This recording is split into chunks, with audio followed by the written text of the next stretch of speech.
Radio వేటాస్ Asia Telugu వార్తలకు స్వాగతం. వార్తల్లోని ముఖ్యాంశాలు. లాస్ ఏంజిల్స్ అగ్ని ప్రమాద బాధితుల కోసం ప్రార్థించిన ఫ్రాన్సిస్ పాప్ గారు. ఫ్రాన్సిస్ పాప్ గారికి ప్రెసిడెన్షియల్ మెడల్ ఆఫ్ ఫ్రీడమ్ను ప్రదానం చేసిన జో బైడెన్. అసత్య వార్తలు సమాజ పునాదులను దెబ్బతీస్తాయని పరిశుద్ధ ఫ్రాన్సిస్ పాప్ గారు ఆవేదన వ్యక్తం చేశారు. ప్రపంచానికి కొత్త ఆశను తీసుకురావాలని పరిశుద్ధ ఫ్రాన్సిస్ పాప్ గారు అన్నారు. రోమన్ క్యూరియాలో కొత్త నియామకాలు చేసిన పరిశుద్ధ ఫ్రాన్సిస్ పాప్ గారు క్రీస్తు బాప్తిస్త దేవాలయాన్ని ప్రారంభించిన కార్డినల్ పరోలిని. మొదటి అంతర్జాతీయ మరియన్ సమావేశాన్ని నిర్వహించిన ఆంటిపోలో మేత్రాసనం. ఘనంగా జరిగిన ప్రాంతీయ యువత సదస్సు. బ్రదర్ జోసెఫ్ తంబి గారి 80వ వర్ధంతి మహోత్సవ వేడుకలు ఘనంగా జరిగాయి. Radio Veritas Asia, the voice of Asian Christianity. Radio Veritas Asia mobile app offers services in English and 21 Asian languages. Download the Radio Veritas Asia app. To get more videos from Radio Veritas Asia, comment, like, and share. Click the bell icon to get regular updates. వివరాల్లోనికి వెళ్తే Los Angeles కార్చిచ్చు బారిన పడిన వారి కోసం ప్రజలు తనతో కలిసి ప్రార్థనలు చేయాలని పరిశుద్ధ ఫ్రాన్సిస్ పాప్ గారు పిలుపునిచ్చారు.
లాస్ ఏంజిల్స్ అగ్రపీఠాధిపతులు జోస్ గోమెజ్కు గారికి పంపిన టెలిగ్రామ్లో ప్రస్తుతం లాస్ ఏంజిల్స్లో చెలరేగుతున్న మంటలతో బాధపడుతున్న వారికి పరిశుద్ధ ఫ్రాన్సిస్ పాప్ గారు తన ఆధ్యాత్మిక సన్నిహిత్యాన్ని తెలియజేశారు. అమెరికాలోని లాస్ ఏంజిల్స్ నగరానికి సమీపంలో ఇటీవల జరిగిన మంటల వల్ల సంభవించిన ప్రాణ నష్టం మరియు విధ్వంసం పట్ల ఫ్రాన్సిస్ పాప్ గారు తీవ్ర విచారం వ్యక్తం చేశారు. మరియు కార్చిచ్చు బారిన పడిన వారి కోసం ప్రార్థిస్తున్నానని, విధ్వంసం వల్ల బాధపడుతున్న వారికి హృదయపూర్వక సంతాపాన్ని తెలియజేస్తున్నారని, అత్యవసర సేవల సిబ్బంది కోసం ప్రార్థనలు చేస్తున్నానని ఈ సందర్భంగా ఫ్రాన్సిస్ పాప్ గారు అన్నారు. నివేదిక ప్రకారం ఇప్పటి వరకు 16,000 హెక్టార్ల భూమి కాలిపోయిందని, 12,000 కంటే ఎక్కువ భవనాలు ధ్వంసమయ్యాయని చెబుతున్నారు. శాంతి, మానవ హక్కులు, పేదల పట్ల శ్రద్ధ మరియు పర్యావరణ పరిరక్షణ పట్ల పరిశుద్ధ ఫ్రాన్సిస్ పాప్ గారు చేసిన అంకితభావాన్ని గుర్తించి అధ్యక్షుడు జో బైడెన్ గారు అమెరికా నాయకుడిగా తన చివరి కార్యక్రమంలో అత్యున్నత పౌర పురస్కారమైన presidential medal of freedom with డిస్టింక్షన్ను ప్రదానం చేశారు. ఈ సంవత్సరం మరో 19 మంది విశిష్ట వ్యక్తులకు ఈ గౌరవం లభించింది. వారు యునైటెడ్ స్టేట్స్ యొక్క శ్రేయస్సు, విలువలు మరియు భద్రత, ప్రపంచ శాంతి మరియు ఇతర కీలక ప్రయత్నాలకు చేసిన అసాధారణ కృషిని గుర్తించారు. జనవరి 10న వాటికన్లో వ్యక్తిగతంగా జరగాల్సిన ఈ సమావేశం లాస్ ఏంజల్స్ కార్చిచ్చు వల్ల రద్దు చేయబడింది. జో బైడెన్ గారు ఫ్రాన్సిస్ పోప్ గారితో ఫోన్లో మాట్లాడారని, రోమ్ మరియు వాటికన్ సిటీలను సందర్శించలేకపోయినందుకు తీవ్ర విచారం వ్యక్తం చేసినట్లు వైట్ హౌస్ తెలిపింది. పరిశుద్ధ ఫ్రాన్సిస్ పాపు గారి తరపున ఈ అవార్డును America apostolic nuncio archbishop Christopher Pierre గారికి అందజేశారు.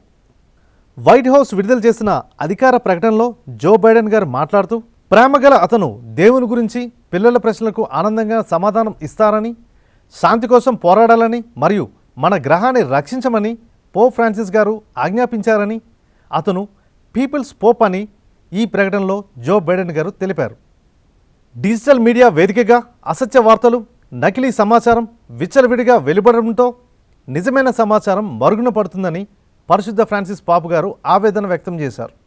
ముఖ్యంగా కృత్రిమ మేధస్సు వచ్చిన తర్వాత ప్రజలు మనసును కలవరపరిచే తప్పుడు సమాచారమే ఎక్కువ వ్యాప్తిస్తుందని ఫ్రాన్సిస్ పాపు గారు ఆవేదన వ్యక్తం చేశారు. అసత్య వార్తలు సమాజ పునాదుల సుస్థిరతను దెబ్బతీస్తాయని, అసత్య వార్తల వల్ల హింసలు చెలరేయడాన్ని మనం నిత్యం చూస్తున్నామని పరిశుద్ధ ఫ్రాన్సిస్ పాపు గారు అన్నారు.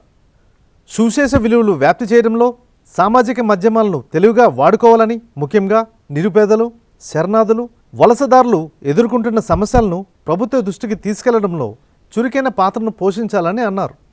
నకిలీ వార్తలను నిరోధిస్తూ నిజమైన ఖచ్చితమైన సమాచారాన్ని ప్రజల దృష్టికి తీసుకువెళ్లేలా వారిని చైతన్యపరచాలని ఫ్రాన్సిస్ పాపు గారు కోరారు.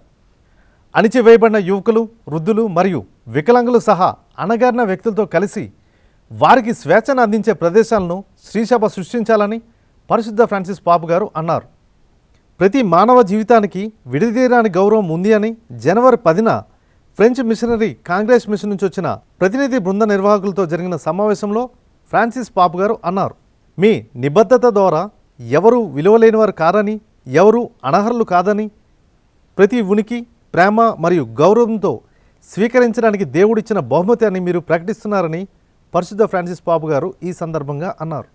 వారు తమను తాము పూర్తిగా వ్యక్తీకరించుకునే స్థలాలను సృష్టించడానికి మనము పిలువబడ్డామని, వారి కళ్ళకు మనం స్థలం కల్పించాల్సిన బాధ్యత మనపై ఉందని ఈ సందర్భంగా ఫ్రాన్సిస్ పాపు గారు అన్నారు. ఈ ఫ్రెంచ్ సంఘం ఎకోలెక్స్ డివి కథోలిక సామాజిక బోధన విలువల ద్వారా మార్గనిర్దేశం చేయబడుతుంది మరియు వివిధ అణగారిన ప్రజలకు పాఠశాల విద్యా అవకాశాలను సృష్టిస్తుంది. ఆదివారం నాడు వాటికన్ 2 పాపాల నియామకాలను ప్రకటించింది.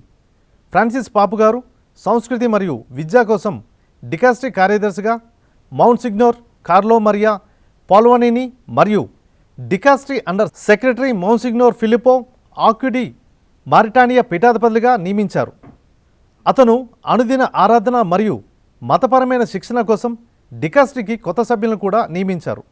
వీరిలో 2 సామాన్య మహిళలు కూడా ఉన్నారు. వాటికన్ విదేశాంగ కార్యదర్శి కార్డినల్ పియట్రో పరోలిన్ గారు జనవరి 10 శుక్రవారం నాడు జోర్డాన్లోని ఆల్ మొగస్లో ఉన్న క్రీస్తు బాప్తిస్త దేవాలయాన్ని ఆశీర్వదించి ప్రారంభించి దివ్య బలి పూజను సమర్పించారు. ఈ సందర్భంగా కార్డినల్ పరోలిన్ గారు దైవ సందేశాన్ని అందిస్తూ, బాప్తిస్త యోహాను యేసు ప్రభు వారికి బాప్తిస్తం ఇచ్చిన స్థలం ఇదే అని, ఆల్ మగస్ యొక్క ఆధ్యాత్మిక ప్రాముఖ్యతను తెలియజేశారు. సంఘర్షణలు మరియు యుద్ధం కారణంగా మధ్యప్రాచ్య క్రైస్తవులు ఎదుర్కొంటున్న కష్టాలకు పరిశుద్ధ ఫ్రాన్సిస్ పాపు గారి తరపున కార్డినల్ పరోలిన్ గారు సంఘీభావాన్ని తెలియజేశారు. గురుశ్రీ మిచెల్ గారు 1990లో ఈ పవిత్ర స్థలాన్ని గుర్తించినప్పటి నుండి ఈ పవిత్ర స్థలాన్ని అంకిత భావంతో కాపాడుతూ నడిపిస్తున్నందుకు కార్డినల్ పరోలిన్ రాజు కుటుంబానికి, ముఖ్యంగా రాజు సెకండ్ అబ్దుల్లకు మరియు జోర్డాన్ ప్రభుత్వానికి కృతజ్ఞతలు తెలియజేశారు. ఫిలిప్పీన్స్లోని యాంటిపోలి మేత్రాసనం జనవరి 11న మొదటి మరియన్ అంతర్జాతీయ ఉత్సవంలో తమతో కలిసి చేరాలని అందరినీ ఆహ్వానించారు. మనీలా మాజీ అగ్రపీఠాధిపతి మరియు సువార్థీకరణ విభాగ ప్రో ప్రిఫెక్ట్ కార్డినల్ మహాపూజ అంటోనియో టాగ్లే గారు మన పవిత్ర మరీతల్లి మన నిరీక్షణ యాత్రకు ఆదర్శం అనే ఇతివృత్తంపై నిర్వహించారు. 3 రోజుల పాటు ఘనంగా జరిగిన ఈ మరియన్ వేడుకలు చివరి రోజు దివ్య బలి పూజతో ఘనంగా ముగిసింది.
Voyage.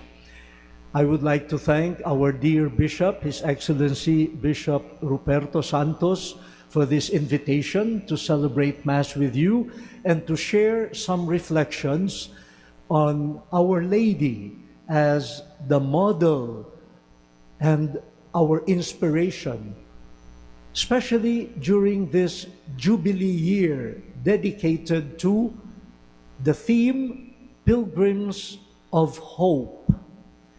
At maganda po kasi ang ating mahal na ina dito sa Antipolo ay ating tinuturing bilang ina ng kapayapaan at mabuting paglalakbay. At yun po ang hinahanap natin sa taon ng Hubileo, na tayo ay makapaglakbay, pilgrimage, patungo sa pag-asa.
ఘనంగా జరిగిన ప్రాంతీయ యువత సదస్సు rise 25 అనే పేరుతో ఈ యువత సదస్సు జరిగింది.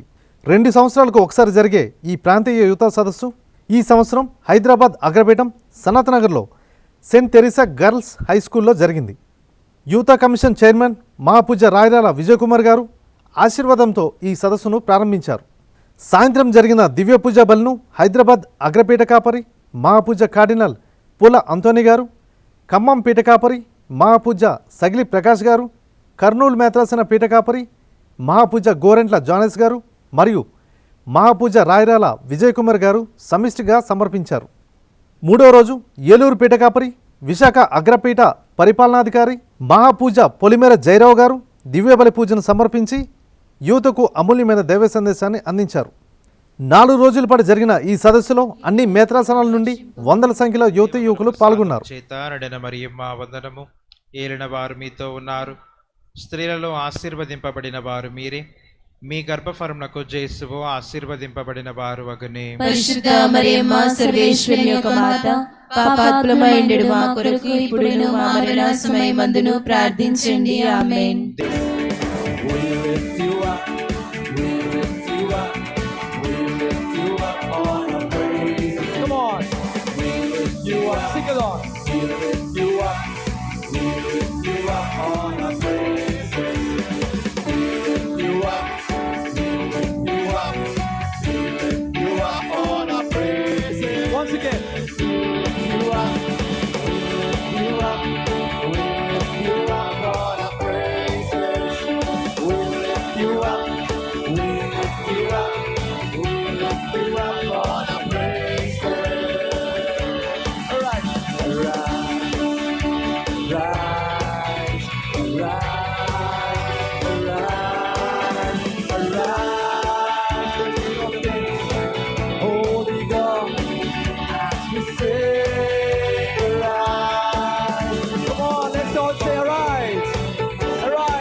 ప్రాంతీయ యువత కమిషన్ సెక్రటరీ గురుశ్రీ సగిలి ప్రవీణ్ గారు హృదయపూర్వక కృతజ్ఞతలు తెలియజేశారు.